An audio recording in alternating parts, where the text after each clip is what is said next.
Right, guys, I just seen a live tag come up. I've had all sorts of problems trying to get some guests on tonight, guys. I did have 3 lined up, or I had 1 originally lined up. Never heard nothing from them. I had another one that they said they were going to come on, and couldn't get in touch with them. And so I was looking for backups then, and I was trying to phone around to try and find someone at short notice. And again, a couple of people I couldn't get in touch with, and a couple of people couldn't make it. So at the moment, it looks like I'm on my own. 3 people that I tried to get on, I couldn't get on. 1 said they were going to come on, and I don't know what's happened. Something might have happened. It does happen. Hello, what's happening now on my screen? Something just flashed up on my screen there. So we've got a few participants in. We've got Charles, Sue. Oh, Sue's in now. I'm going to bring Sue on because Sue can help me with the show. Your VTnet account settings are out of date. Thank you very much for that. So, yeah, when you don't switch your computer on for a few days, it seems to have a mind of its own because I'm exactly doing that. I haven't changed, put it on. So see if I can bring Sue in and she can join me for a little bit of a chat, invite as co-host. So I've done that. There's Charles there and Roy Pierce there. So good evening, Roy, Charles, and a few of the others. And thank you, Sue. I hope you can jump on with me. I've invited her, so let's see if Sue can jump on as well. I've invited you, Sue, so you should be able to jump on there. You should get the link to be able to just click on it and come on. So, yeah, what's been happening? I've got my Save Our Stradey Park and Neighbourhood. That's the Saucepan T-shirt that they were doing for Stradey Park when everybody was campaigning to stop the Home Office. And I've been trying to do a video, funny enough, today for Scampton. And I've got some aerial photographs of what the place looked like before, what it looks like now with all the porta cabins on the airfield, and the thousands of illegal immigrants that are going to put in there right next to a primary school. I've done a couple of films and videos that you've probably seen that have gone out. So somebody's just dropped. Sue's just dropped out. I don't know why. We invited her on, but for some reason she dropped out.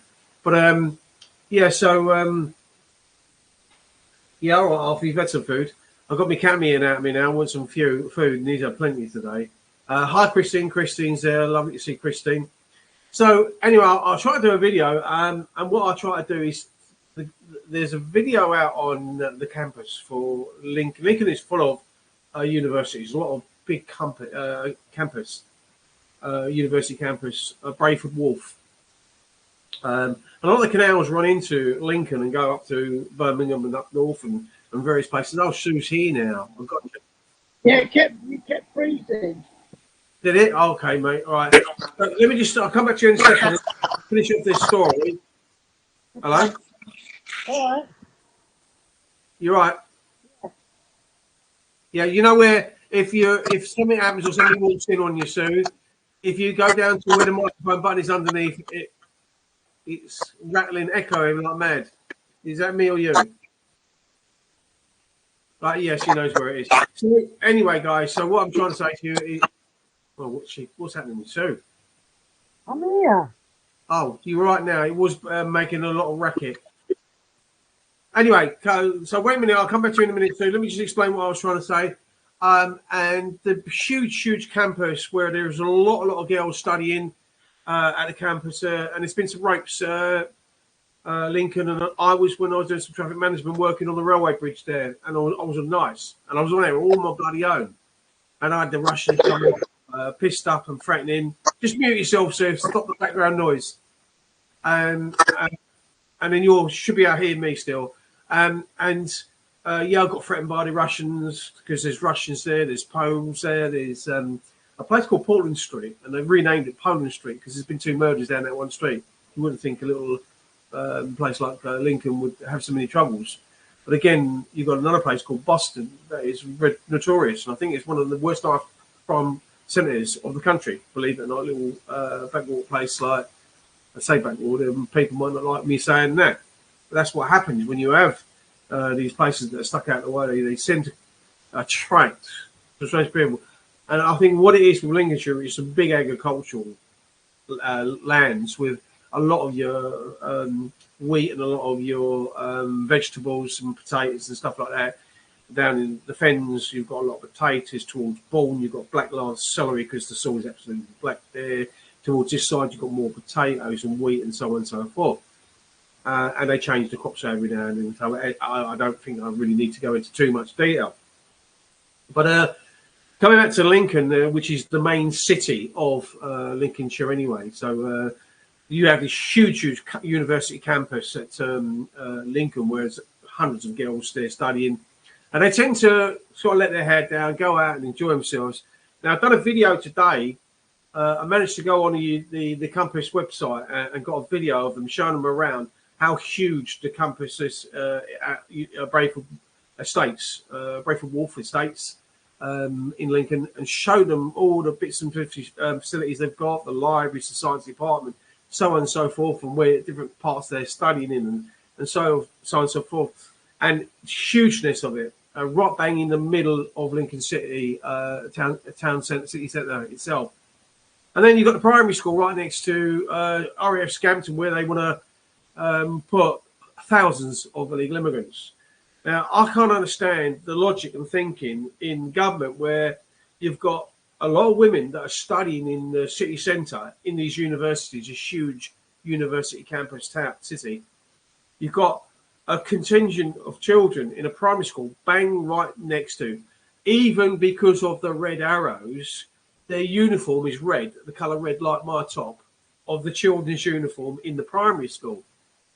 And the gates and everything, and the whole fencing was down only a few weeks ago, and like a garden green meshing has been put up, temporary measure. And I think the school kids have gone back to school now, probably yesterday or today. I'm down there again towards the end of the week when I'll be doing some filming and bringing you up to date. But I was trying to make a film, because there's a film about the primary school and they're linked to the base and where they're so involved. And you can see the children just going about the normal activity of children and playing in their adventurous world that they live in and interacting when soon as the red arrows, they're all cheering, jumping up and down. And what an adventure for children to be brought up right on top of an airfield where they can get binoculars from the school and they can look at the jets. It's fascinating. And it's a part of the community. And there was talk of £300 million project going to go into the airfield and redevelop it all with new housing, with new infrastructures, with new businesses and so on and so forth. Now, for some reason, our good government, our dear government, the people behind us, Westminster, look, Westminster, them people behind have decided what they want to do is put illegal immigrants in there.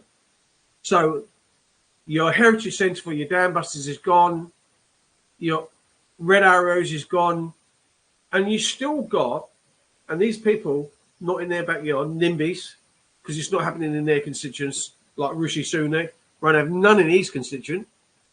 So what they're doing is a huge university campus where these young girls, because they study hard and they work hard, they want to go out every now and then. I've got two Sue Johnsons in now. That's weird, isn't it? I've got two of you, Sue. You got a sister? You listen. Think yourself lucky you got two of me. Oh, that's right. Then. That's sorted me out, isn't it? So so anyway, what I was trying to make these films, but for some reason, the sound on both of them have been messed about with, and there's been a few times when I've got to do videos, it's kind of like they've almost been tampered with, and a lot of stuff that I do, I see push down the line a little bit, and then some of my feeds don't get feeds. They don't like me sharing to too many people and getting some of the stories out. And Facebook to me has become terrible. I would like to use other platforms, and I am starting to go on and doing another YouTube channel. But it's so difficult to know who to trust anymore because they're all as bad as each other. Because it's one big lie. It's one big false arena. It's just, I don't know how they manage to brainwash people, to have people involved in everything. we were talking a little bit on the after show last night, and Delroy was there. It was absolutely brilliant. Speaking with Delroy, and I apologise to our dear Spear, because I was talking in the after show. Me and Delroy stole the show in some respects, talking away there, and Sophie joined us on there, and you know, I've got a lot of respect for Sophie, and she comes across so well. But let's come back to our little old Sue there, down in little seaside town of Bexhill-on-Sea. Is that right? Yeah. And you've had all sorts of problems, and this is where I get pissed off, is because you are not the most healthy woman, in the sense of you've got illnesses over the years. And you can explain what illnesses you've got. You've got a disability scooter that helps you get about because you're not great on your pins anymore and your legs and so on and so forth. But give you your due, regardless to all that, you still get yourself out to these events, and you go out on the streets and you campaign, and you're really, really like a diehard that really, really tries your best to get out there. And I admire you for that, to be truthful, because you and Jackie, both of you, you know, you were there at the Honor Oak drag queen thing.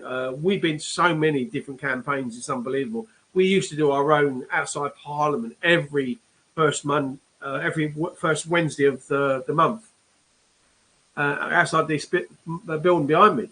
And you've been a part of it for a long time. And you've had all sorts of problems with your property, with your, I think it's House Association, another excuse for councils to sell off raw materials at disposal, which taxpayers are paying for through various taxes and community tax and so on, or council tax, or whatever you want to call it, the poll tax, whatever it's been over the years.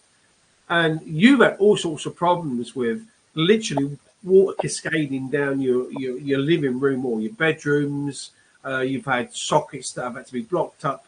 You couldn't touch them because you could have probably been killed by not only the water, electricity, so on and so forth. You've had a new roof put on your house. At the end of the day, this has been going on a long time, hasn't it? 7 years. Yeah. Yeah, it's been going on for years. And you think to yourself, I know it's easy for me to say as an outsider looking in, why don't they bloody rehouse you? They can find places for illegal immigrants, right, that have not paid anything into the country, never paid anything in taxes like we have, right? Not paid their way at all, don't pay council tax and everything, yet they take priority over the like of you. Why is that? I don't know. I mean, they've offered me a hotel, but as I said, it could be miles away. Well, you know, my grandson works at 5:30 in the morning. How's he supposed to get there? He doesn't drive. I've got animals. What am I supposed to do? You know? So I told him I'm not taking it. But this week, last week, I had a lady ring me up called Julie from my housing association, Places for People. And she's going to help me. And I did think, oh yeah, like the rest of us, they'll help me, and nobody's helped me. Well, anyway, true to her word, this lady did. She promised me she'd bring me back the next day. She did. And then over the weekend, I had my grandson touched the surround of the light socket on the landing, and it started sparking. Wow. And then he touched the actual switch, and the light was flickering. So next day, which was Sunday, I phoned up the housing, and they came out that night, and you could see the wall was all bowed. This wall is between my bathroom and my grandson's bedroom. Wow. And you could see high up where it was all wet. So anyway, he sorted that out, and then I said to him, could you have a look at my grandson's plug, please? So he went in there, and all the plaster's off the wall, there's mould all over it and everything, where the window is. And he took the socket off, and there was all water in it, and it was all rusted. Wow. And he said to me, block it off. I mean, somebody could have been seriously injured, if not killed, by touching that socket or even plugging it in or pulling it out of the wall. Or, I mean, we all know water and electricity are not a good combination. And it just seems to me crazy that the way we are nowadays, where, you know, everything seems to be like, I don't know, we seem to be gone into a kind of different world where it's like, I didn't wake up from, or am I dreaming? I didn't wake up from this dream because it might just turn into a nightmare. And we live in a world today that is so bloody wrong. And I dread to think, what's it like for them poor little kiddies that are probably in that primary school at Scampton? 1 minute they're seeing these beautiful airplanes flying past them. The next minute they've got thousands and thousands of illegal immigrants who are apparently allowed to come and go as they like from Scampton. They can walk freely into town. They can roam everywhere. And we saw this at Kegworth in Derbyshire, where they were allowed to go out. They supplied them with bikes, so they was riding around the villages. They were stealing out of people's back gardens. To them, they didn't think twice about climbing over somebody's fence and climbing into their garden. They didn't think twice about they needed to go to for a poo. They didn't think twice about dropping their cacks and pooing in somebody's back garden, or peeing or urinating up against fences in the playgrounds or the children's areas that are around the town. And women even came up to me when I was filming it and said to them, we can't let our children out. And she actually said, I'd done it before, I think it was a year ago or something like that. I did it when the kids were breaking up for summer holidays. And she said, we are dreading the school breakup, the summer holidays for our kids, because our kids can't even go to the playground now without fear of being approached by these people. Even a counsellor went down there to say, hang on, you can't do this and you can't do that. And they literally chased him off the park as if to say it's their park now, not yours. And we've got to the situation where we've lost control of this completely, or the government's lost complete control of this, when something could have been done a long, long time ago. They could have turned their boats back from day dot. And the money that's been poured into it, not just like the subsidies that have probably been given to the RNLI, because you ain't telling me. I saw an advertisement. I don't know if anybody else saw it. The guy that organises or running it, the head honcho, the director, the managing director, executive director, or whatever he is on £181,000 a year for a charity or the RNLI. 181,000. He wants a pay rise. Yeah, he wants a fucking pay rise. And I think to myself, where have we gone so badly wrong? And you look at it, you know, you look at it, you think of these poor kids in this primary school, 1 minute they're looking at these beautiful airplanes parading and performing in the sky or practicing the sky for their routines where they're going to go and do a show somewhere around the world. And then the next thing, they've got these guys staring at them and trying to, and it's got to be awful for them. And then you've got this campus where all these young women are going out at night for a drink just to try and chill a little bit or let their hair down from study. And, you know, we've already had rapes in there because there are a good contingent of Poles and Russians already in Lincoln. So you're going to have, and apparently when I was doing live with David Sunderland, Yorkshire Patriot, he was telling me about a lot of undesirables going into Scampton. And I thought, well, if they know they're undesirables from different clans, like there was a big thing in London not so long ago where the Somali groups were clashing and there was a big kick-off of the Somalis fighting each other in London. But if they're going to put all these undesirables into this place and they know full well there's a primary school and a university campus just up the road, right? What effect and what a knock-on effect is that going to have on the whole community and to the people that live there? And if they know they're undesirables, why aren't they just putting them on an airplane and just deporting them back to the place they came from? Because you ain't telling me that through the interpreters and the stuff from the people they've got in this infrastructure, which the taxpayers paying for one way or the other, they don't know where they come from through the interpreters. It's like when guys are getting arrested now, and they ask for an interpreter through the police or whatever the case might be, and they can't find out where these bad eggs are coming from. You can't tell me they're just literally coming over on a boat and having a complete free reign, and nobody knows them, nobody controls them, and they just have to do what they like. because we've seen some of the hotels. There's been rapes in Skegness. There's been rapes in bloody Walsall. There's been rapes in Derbyshire and many other places. Go on, Sue. Oh, what was I saying? Oh, yeah. As I say, he made that plug safe. And I said, can you have a look in the back bedroom as well, please? So he went to the socket, one of the sockets in there, and the same thing. So he said, I've got to seal this one off. So he sealed that off, and the floor was soaking wet as well. And he went to the other one at the other end. He said, the wall is very cold. He said, but you've got the heating on. So I think that was right, but just don't use it. Yeah. So there's only them two plug sockets in that room. So no plug, I can't use any of them. Anyway, Monday morning I phoned up this lady. Yeah. She wasn't in at that time, but she phoned, as soon as she got in. And she said, right, she said, now it escalates. She said, because we can't have this. So she told me what she was going to do, so I left it with her. She said, she'd bring me back in the afternoon. But during that time, I'd run up the housing ombudsman and spoke to them, and I've got the case ready, so if this doesn't work, they're going to go in.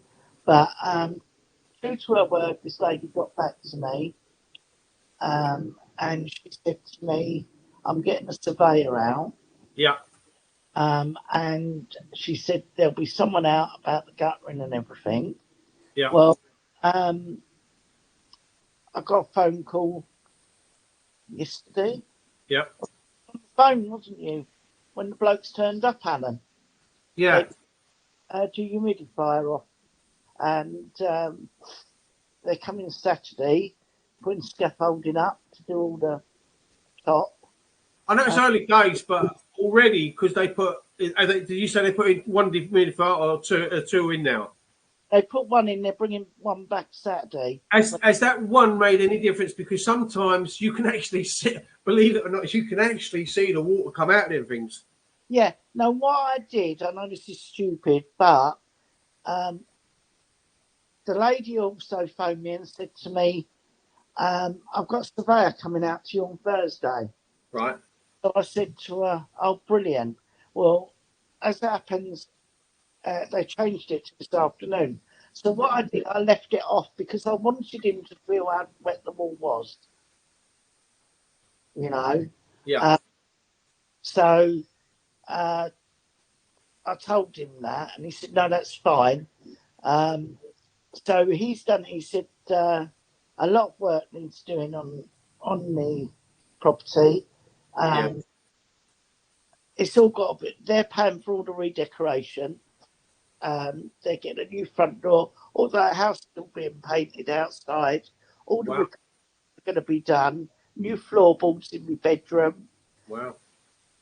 I mean, you've shown pictures. I mean, personally speaking, now, if it had been me, and I've actually volunteered, if it hadn't have gone anywhere, I would have gone to the Housing Association and gone down there to try and seek an interview with somebody. And I would have just gone and stuck my cameras in people's faces, like I do go around filming all over the country.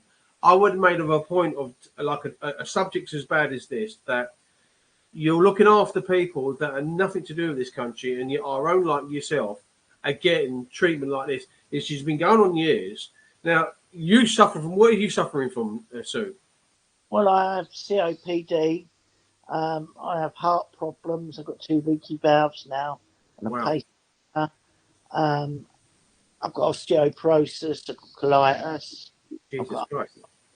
Yeah, you've got so many things wrong with you. Your health is deteriorating. I'm not being disrespectful when I say this, and I'm not by any stretch of the imagination trying to have a pop or have a go at you. We do take the piss out of each other. We do have a bit of a laugh, and that's why we all join when Jackie's show on a Friday night, because we know we can get away with each other, and it turns into a little bit of a comedy show because we know the limits to go. But at the end of the day, this hasn't helped you. I would have been seeking compensation a long time ago. I would have been refused to pay my rent for the simple reason is that how much is it costing you just to try and keep that place warm? And then is it going to affect the boys, the grandkids? Well, I said to, I mean, I didn't say to her. I told her that this month I've not paid my rent Right. because I'm sick of it. Yeah. And she said to me, I've thought that, don't worry. She said, but I will be seeking compensation for you. She said, And because you're. you want to make sure it's not picked, because this has been going on a long time. And it could be a factor to some of your illness. I'm not saying it is, without being medically qualified, but well, does that mean anything anymore? Because all the people that are medically qualified now, they're not to be trusted, because they are part of the problem of this place behind us. You know, we really, really need to be doing something about this place behind us. We need to be doing something about not only the Tories but the Labour Party as well, because the Labour Party, in my eyes, when I've been doing this Save Our Stradley Park and neighbourhood, when we were trying to do things and stop the Home Office from putting illegals in there, that was a unique situation because of the access areas and all that, and who owned what. But at the end of the day, you know, and Labour, who are running, I think, the Carmarthenshire Council, are actually, I think they're in so much debt that they've probably gone into bloody receivership or whatever the case might be, because they spent so much money. I think they spent absolute millions on climate control when you've got potholes, and you probably disappear down some of the potholes in Wales. And yet, to try and get extra revenue in from the revenue they've already got, they're putting 20-mile-an-hour limits in and speed cameras that will give you a ticket at 20 mile an hour. And some buses are unable to run because the buses can't run at 20 mile an hour. It's too slow for them. Believe that or not, or something that causes the engines to clog up, or whatever the case, or something happens with the engine. So somebody doesn't really think. And then when you think about Labour, the party of opposition is supposed to oppose a lot of what government says in the lobby. They don't oppose nothing. Keir Starmer is as bad as the Tory party. You know, they're all just shirt and ties and nothing else. There's no difference between any of them. They're all as bad as each other. They just got very, very deep pockets. Yeah. Well, you know, today I got a phone call. They've given me £49 for my gas, £49 for my electric, and a £60 Aldi voucher. Aldi voucher? Yeah. That's what's straight from. I could have had it anywhere. Okay, cool. It's me, where do you shop? I said Aldi. Okay. So that's already gone through. I've got them, which is nice, you know. So I can see light at the end of the tunnel now. Yeah. Whereas before, you know, it was getting me down. It was. Yeah, I can imagine. And you know, like, I was actually talking last night to Sophie and the guys. And I've always said to you, as we've been friends for a long, long time, virtually a lifetime, through our background and so on, so on, and Beach Home, that I've always said to you, and many a time I said to you, you know, I know you're not in the best of health, and it would be nice, and you keep saying to me, one day out, I will do it, but I'm not ready to do it. One day you have to tell your story for what happened with you, because it's quite appalling, actually, and people don't actually know the real truth for what actually happened to you. Now, I talk about being beaten, touched up in the bathrooms, like I say, the bathrooms, like the torture and the carbolic soap and the beatings and slappings, and from various members of staff in Beach Home and various cottages that we went through. But you saw your fair share. And even at one stage, my sister Margie was a few years difference between you. You were in the same cottage, but in different years. Yeah. But you saw the same abuse that abused my sister Margie, abusing other children, or lying on beds, or doing things with children, or was in the act of probably going to do things. That's myself.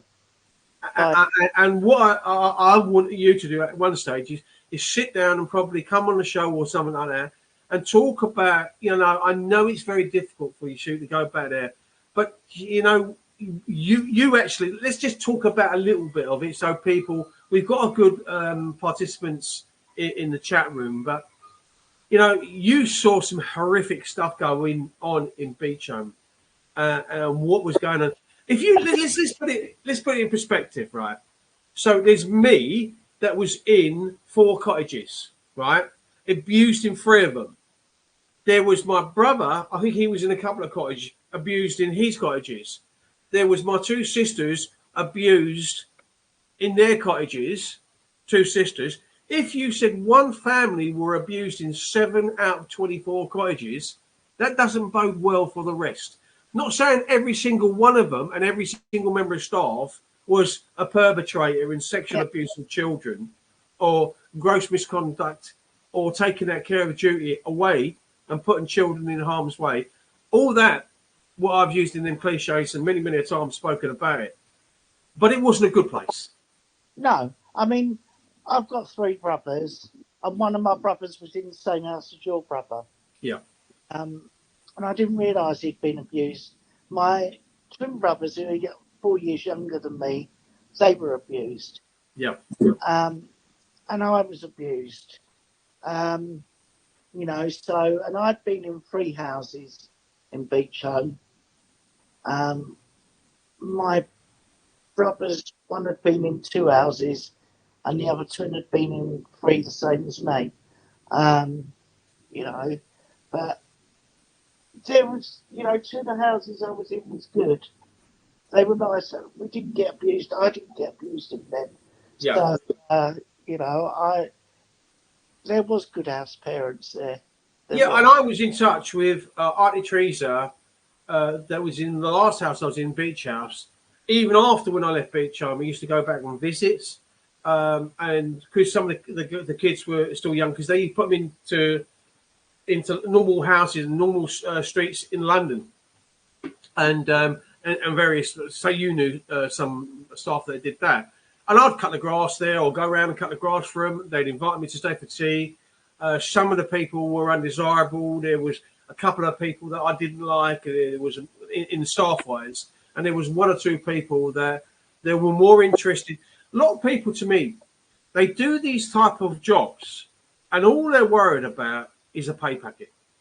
They don't worry about who they're looking after or what they're actually doing. All they're worried about, as long as their bills are being paid for, as long as their rent's being paid for, they don't actually give a shit. Not like they should do or would have done probably many years ago. What you've got to remember is, what rent did they pay because they lived in the houses? Yeah. They didn't have no bills or anything. Yeah. True. You know, so they didn't have to pay rent. Yeah, but they were professional carers. They were specialist psychologists and. We had 2 blokes come over, Germans, and they both rode motorbikes. One was called Horst. I can't remember the other one, what his bleeding name was. Yeah, that rings the bell, yeah. Horst tried it on with me. Yeah. Whether he did others, I don't know. That was in. Do you remember what kind of age you were, sir? I was about 12, 13. At 12. That to me, it just is horrific just to think about it, right? A 12-year-old child, you know what I mean? It's like me, 8, 7, and 8, and you know, they had no limit to the abuse that they would go to in their sickening, weird fantasies of what they saw. There's no words. Words fail me to think that how on earth, A, could you do that to another a human being, but to a fucking defenseless child, for Christ's sake. Yeah. Go on. You know, because I'd reported what happened. Yeah. Went up to the main offices with 2 young girls, one of whom I caught him with. Wow. Took them up to the office to tell them what was going on, Mr. and Mrs. Bruce, or Mr. Bruce, and went back to the house. And it was a couple of days later, I walked in there, in back, because she was only allowed to use the back door in there. And I was going upstairs, and he was coming down, and we met on the landing bit, like a little bit, and he grabbed me by the throat, tried to throw me down the stairs. But I fought with him. And Then he started hitting my brother Richard. Yeah. No way was I tolerating him. Yeah. You know? He used to, like you in the bathroom, like we used to have a double bathroom, well, two Yeah. bathrooms. 2 bathrooms in it. One was in a cubicle and Yeah. one was up by the window bit and the Yeah. sink. Well, And the girls that were normally developing, they sometimes let the girls have that, like the likes of us boys. We used to go into that other bath where there was no cubicle round it, the yeah. one where the window was, where they came through the window, and to get me that time and give me. What happened to me? I put the toothbrush in the outside door. Yeah, we had like coach locks. The latch. I think they're called coach lock bolts, Yeah. where you have a latch, Yeah. and the slot used to be able to put the toothbrush through to try and lock the door so they couldn't get in, and that's what we were doing, and then they came through the bloody window. Exactly what he did to me. Exactly what he did. But anyway, I don't know how long after it was. Well, it couldn't have been that long. But they'd packed me stuff. Well, hang on a minute. Before you get there, I know where you're going with this. I know where you're going to go. But before all that, the guy, another one of my abusers in Beecham was the superintendent, Jeffrey Banner, who had letters after his pissing name. For God's sake, what was that for? Abusing children all over the bloody country. And for the long stint that he managed to get away with in Beecham. Now, he bounced me his name after I went to the police in Branston police station, only to be taken back in the Black Maria, going before him.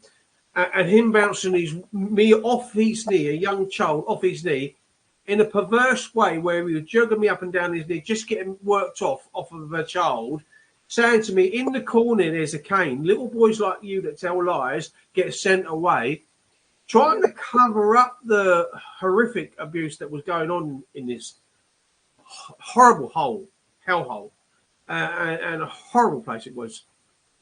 Yeah. And covering up all the thing. That same guy, they used to, because of you and we have to say it, so Moira and yourself, you're always getting into trouble or seem to be like kind of rebellious or what was happening on that. You often go before Banner's office, in front of Banner and in his office, and you went through the clock tower where the clock, underneath the clock, you went in there, you turned right, went right down the end of the corridor. His secretary's virtual window was opposite the church. He was there opposite, virtually looking at Ash. He used to, like, we used to come out, go outside school on the buses. Yeah. And just outside Banstead was a school called Green Acres where all the snobs went.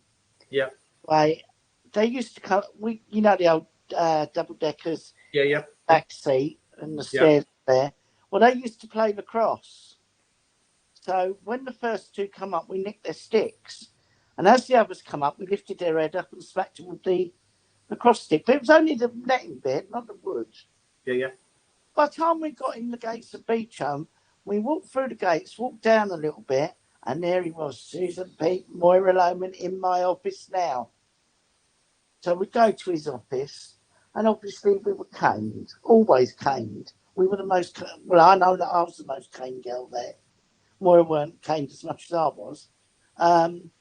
But we had to pull our knickers down and everything. This is what annoys me, that this man knows that you're in puberty, right?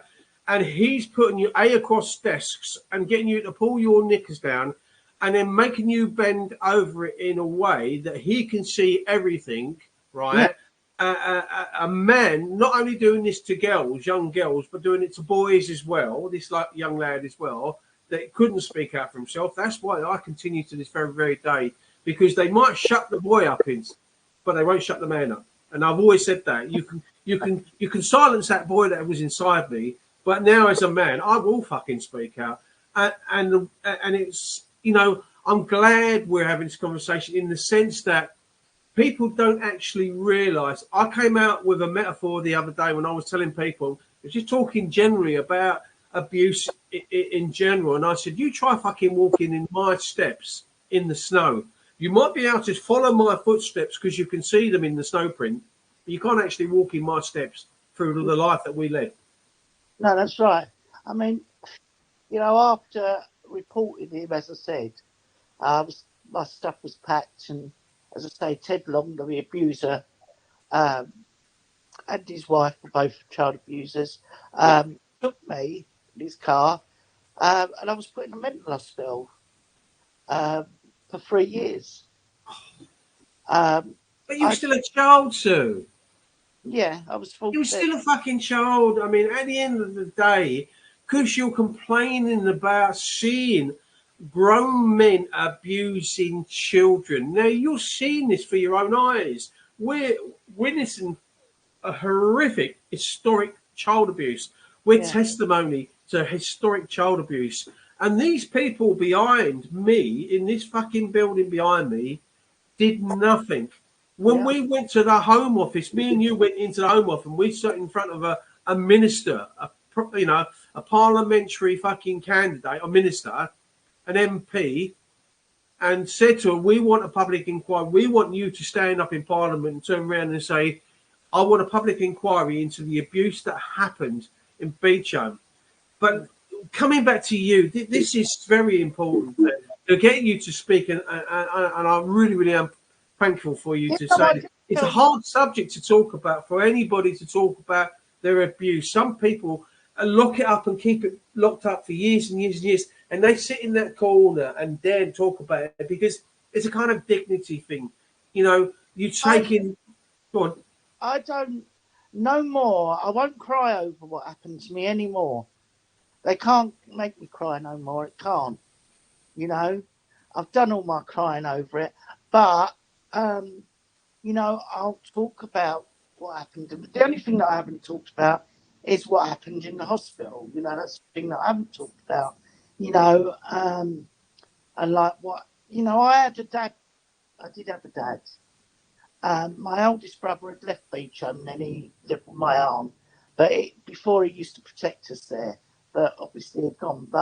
And I became the protector of my younger brothers, and I wasn't scared of him. That's why I was able to take the kids up to Mr. Bruce to report it. But yeah, I had my dad, and people say, "Well, why didn't you tell your dad?" I could have told my dad because my dad was a hard man. Yeah. He was a hard man. But what I was scared of was if my dad, I told my dad he'd killed him. And then I lost my mum when I was 5.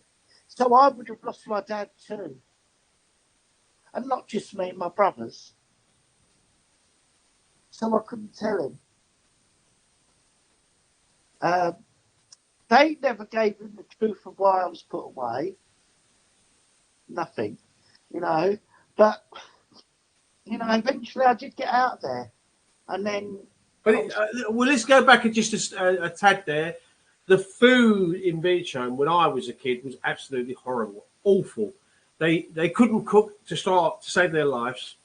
They used to give you the skimpish of portions. If you didn't eat the food that they put in front of you, they would make you eat it the next day. And there was some carry-ons and things they did to you, and they give you stuff that you didn't know what you was being given. It's almost like the COVID control of today, where they're administrating stuff to human beings today, like they were doing it to children in them days, and we weren't aware of anything that medication that they was giving us and what they was actually doing to us, and it was all kind of like, I don't know. They were even in them days. They were really controlling children in the mindset. How we survived. I fuck knows if like Storehouse was a bad one with Aunt Grace, but I mean Aunt Nikki was strict, but she was fair. We had she used to make curries and everything, you know. Yeah. And I did have a happy childhood with her. And after leaving Beecham, you know, like after the hospital, I got pregnant with my eldest daughter when I was 17, and I was living with my grandmother. And when she found out I was pregnant, she threw me out. So I lived on the streets. I lived by by the walls of Burwood Scrub Prison. Yeah. You know, and near Hammersmith Hospital, Duquesne Roadway. Yeah. So when I had my daughter, Nikki was really good to me, Aunt Nikki from my house. Yeah, well, I stayed in touch with trees when I left Beecham. It's funny. Yeah, trees was there as well. And we had a friend, a best friend from mine, and Kathy Boyle was Well, this is what we said. They weren't all bad. No, there wasn't. I mean, what they used to do with you, what they used to do with them, a lot of them. I mean, and if I said to you, like when I said, out of 7 cottages, you know, out of 24, that's how abusive on a scale it was. If you said at one stage, they're saying at one stage, with the workhouses and things like that, it was a former workhouse before it went, oh, she's gone. You're right. No, it looks like we've lost Sue for some reason. But it was a workhouse in the 1800s. It was a workhouse, and it was for the poor kids from Kensington and Chelsea. They went into Beecham. But when it was part of the London County Council, when it was a huge... Are you back? Yeah, sorry, I touched something and it went off. Yeah, I mean, as I say, there was good houses in that home. There was some nice house parents. You know, as I said, when I left... but you used to wear... We all coming back a bit, we've got to give snippets of the horror as well. But all our clothes, I mean, you have normal clothes and you have a label in your clothes. I don't know if people can see. It's like a little toggle in all clothes, which everybody knows that you're getting clothes. Those clothes labels we used to have Beecham written in them, didn't they? And the name of the house she was in. And the name of the house. And you belonged to a certain place. You was an orphan. You belonged to that place. It was almost like the workhouse category where they thought you were a child and little boys and little girls should be seen and not heard. And you had to do what your elders told you. Yeah. And the amount of abuse that you saw yourself, the amount of abuse that you heard of, and even years later, when you've spoken to people and they talked about the abuse, because not everybody would speak about it, especially in them days. Because even coming back to the 70s, nobody would call a gay, or we used to talk about queer bashing and pufters and things like that. But it's not like LGBTQHYXYZ or whatever it is nowadays. See, as you say, I'm gobby. I never kept my mouth shut about it. I've always spoke about it because I did at the beginning blame myself, but then I thought, no, I did nothing wrong, you know, and I'm going to tell everyone what happened in Beecham, and I did.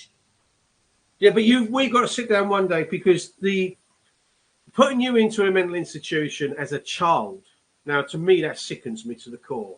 That they could stoop to such a level and still get away with it to this very, very day. No one is ever brought to justice for taking not only human rights, but children's rights, because children had rights even in them days. You know, the act goes way beyond our stem, although it was changed in 1998 or Tony Blair tried to change it.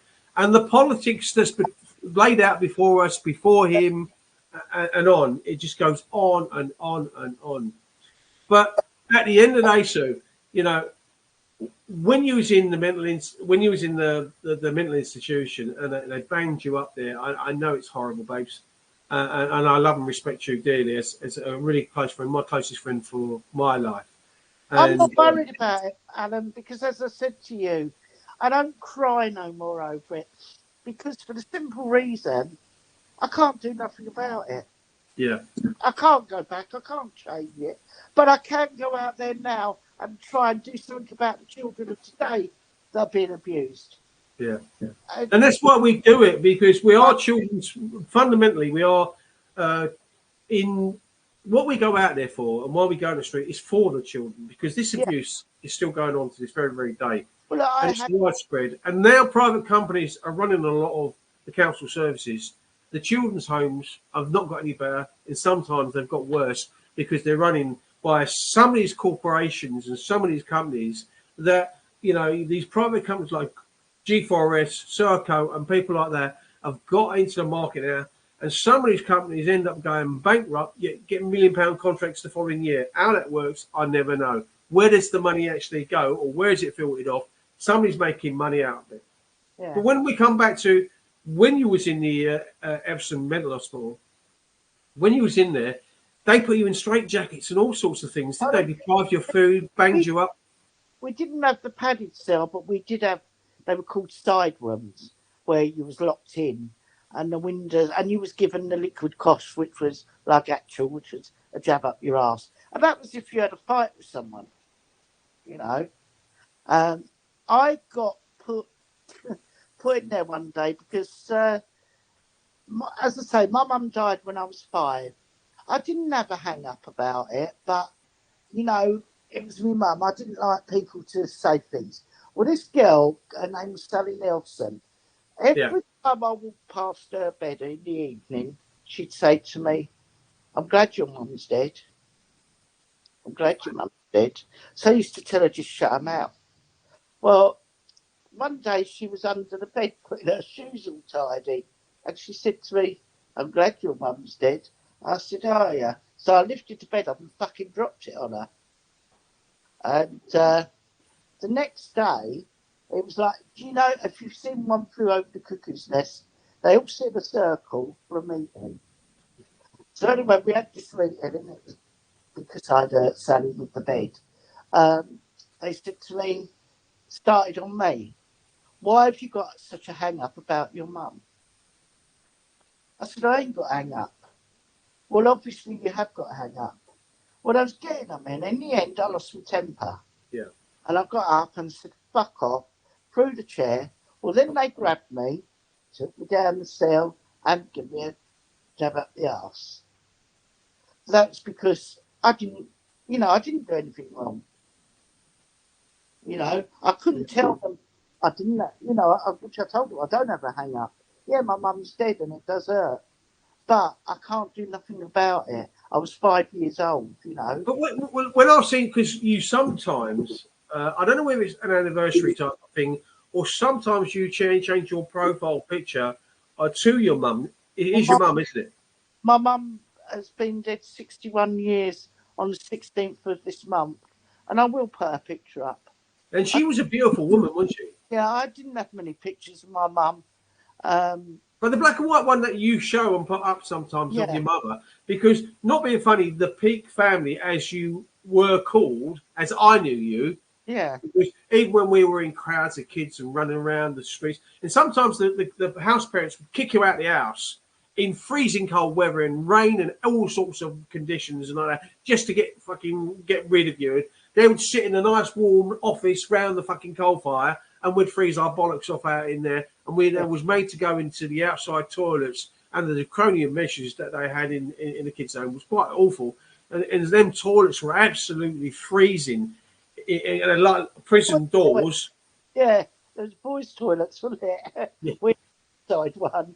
Yeah, and you only had one inside. You weren't allowed to use the one upstairs because their staff said they used that one. And there was a bathroom upstairs where the staff would use that. You had to use the torture chambers, as I called them, which is them bathrooms. Well, I believe to many, and we know about Michael was abused by Ian McLaren in Larch.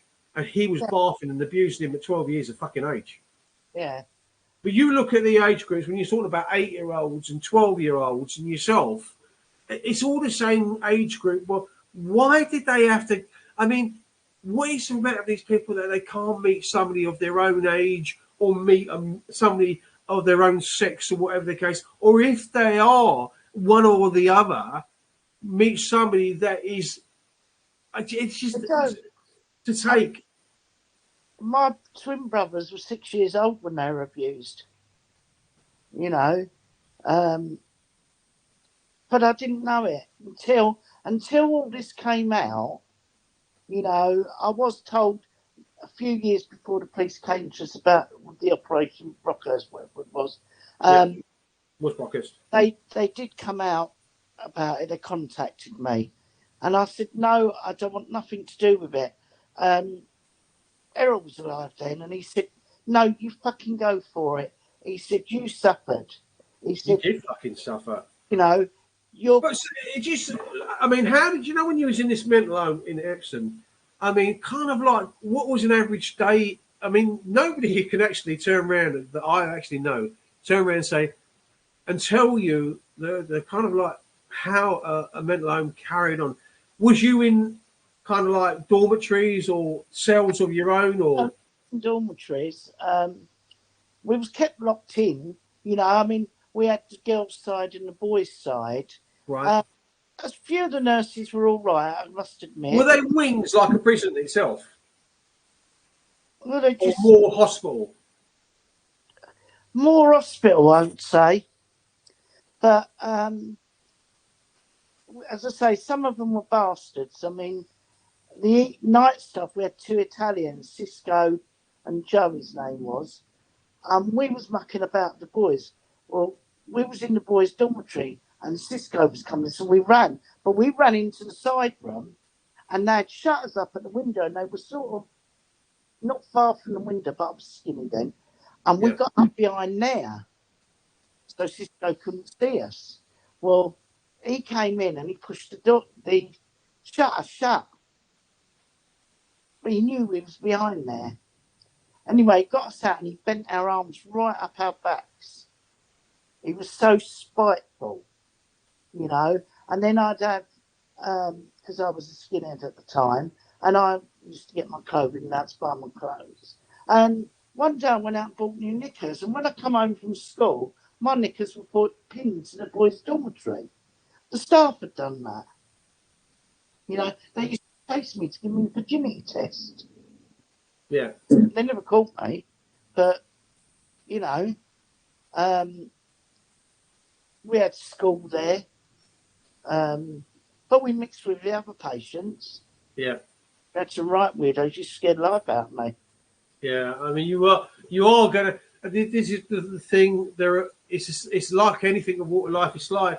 The law itself. There are people going to be convicted, and people are even we know ourselves that are banged up to this very, very day for speaking out. Sometimes I feel that I'm lucky that I don't get nicked in the way that I probably should have done by it before now, or I would have done for speaking out like I do, and sometimes get confrontational with police and stuff like that. And some of the things that I've done, and I did. Play the game of when I did ask to go in for a voluntary, that I just turned around and said that you read me my rights, I'm staying stum, I'm not saying another word. And even the solicitor, I told the solicitor, you work for me, you don't work for them. You know, you work for me and not a corporation. And I am the fucking legal person. I am the fucking legal man. And I don't want to be put in a fucking straw man fucking thing. I want you to work on my behalf. And all I need from you is to turn around and say, if you've got fucking evidence, prove it. That's all I need you to do, and all I need you to say. And that, give him his due. Like you're saying, this woman's good for you at the moment, that you've got help in you. He turned around and said, right, show us your evidence. And they couldn't fucking produce any evidence. It's like we're going to court for Jackie on the 24th about she steered round because they let all the other fucking idiots come round, the Antifa and all the idiots and the LGBT and XYZ come round to a barrier where they called the barriers off for them to come round, but they tried to segregate and cattle in an area and keep in an area. So we managed to get round, and Jackie went round on her scooter. You were still sitting at the front watching it all. I think you was oblivious to actually what she went at first. And then she went round on a scooter, and there was two old bills in there, and she steered to go between them. Yeah. And this copper, because I slowed the footage down to real slow motion, and it clearly shows he put his foot out under the wheel, caught the wheel, and tipped the wheel as she was turning, tipped the wheel, forcing her to tip over and land on her head on the side. Now, she's in court at Westminster Magistrates Court in fucking Marylebone Road. Where's that near Westminster? I fucking don't know. But that's the same court that I think I went to go into Beach Home. And it was a juvenile court in the old days. So how it's become, but they do that. They change jurisdiction under limited company, so on and so forth. But Jackie's in there because now what they're doing is claiming she assaulted emergency workers. Right now, we know different because we got footage that shows different. And they're claiming that she's in court for assaulting emergency workers. What the fuck?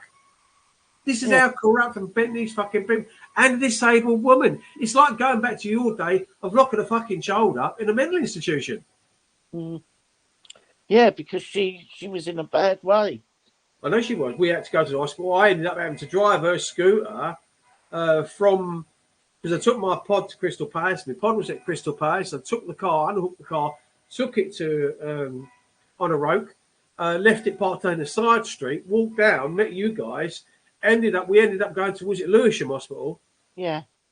We ended up going to Lewisham. Well, that was a fucking game, trying to find a charger for to charge the fucking thing up. And the palaver we had trying to fucking get in the hospital. And Jackie was sat around there for fucking ages. Yeah. You was going down and I was fucking loving it. I got in the scooter and I was fucking bombing down the road. And you said, fucking wait for me. I was fucking going down the road, swinging in and out of the cars. Yeah, exactly. And I wasn't fucking risking my life to get fucking hit by a car. You could. I could. You know. But some of the fucking cars, they were parked between on the road and on the pavement. A disabled person couldn't even fucking walk down the road. Let go and get a fucking scooter down the road. I had no option to go on the road. Yeah, no, I know. I mean, I did have to follow you, but I was careful. So I was careful. Yeah, of course you was. Not. I was Mr. Careful. But anyway, guys, look, I'd love, as much as I love you, Sue, but we have to stick to the hour that Jay sets us on this time. Yeah, where is he, by the way? I don't know. He's got a new girlfriend. Who? Jay. Who's that? He has. He ain't on here. He must have a new girl. No. Yeah. What, Jackie? No, not Jackie. No. She too. Anyway, thank you ever so much for jumping on and talking about your horrific abuse that happened to you in Beecham. And everything that we went through. Lovely as always to speak with you. We are good friends. We've been friends for a long time now, for 20 years. We campaigned together for a very, very long time. We are really 55 years, you know. I know. And we've people don't seem to know that we were doing this long before a lot of people came out and said they were campaigning for the rights of children and so on and so forth. We were part in years ago in the 80s, I believe it was Friends Reunited. And then we actually got active probably more in the 90s because we had families and we had a life and so on and so forth. And you told part of that story too, Nye. So I've got to end the stream. I've got to say thank you to every single person that's been in the chat. I'm sorry I didn't engage more of you guys in the chat. And you're as important to the show as me as a host or Sue, my guest, for coming on, and you're brilliant to listen to everything that's been said. And Sue, all I have to say is love and respect you immensely, and thank you ever so much for coming on tonight. No problem. I don't mind sitting big bear. It's nice to speak to all of you in the chat room, and it's nice being on here. You know, I ain't afraid to say anything. I'll say, you know, what I want to say. You do. And you tell me as well. You put me in my place many a time. Yeah, I do. And so on that note, where I've been putting me in place, guys, I have to say to the chat room, thank you ever so much for joining us tonight. Hopefully I can get the guest sorted out for next week and we can do another good guest and bring another good guest on. And then one day we will do something special where I might actually film it and sit with Sue and actually get a real inside story to Sue's life, having a first child in 17, about going into Beecham, about the time before, life before, about the abuse that she suffered at the hands of all them predators and perpetrators. But thank you, Sue. I love and respect you, and I'll speak to you soon. Yeah, love you all. Bye. Thank you, everybody, for watching, and a good night from me, and good night from Sue, and good night from him, and good night from these monsters behind us. Yeah, bye-bye. Well, fuck the monsters behind us.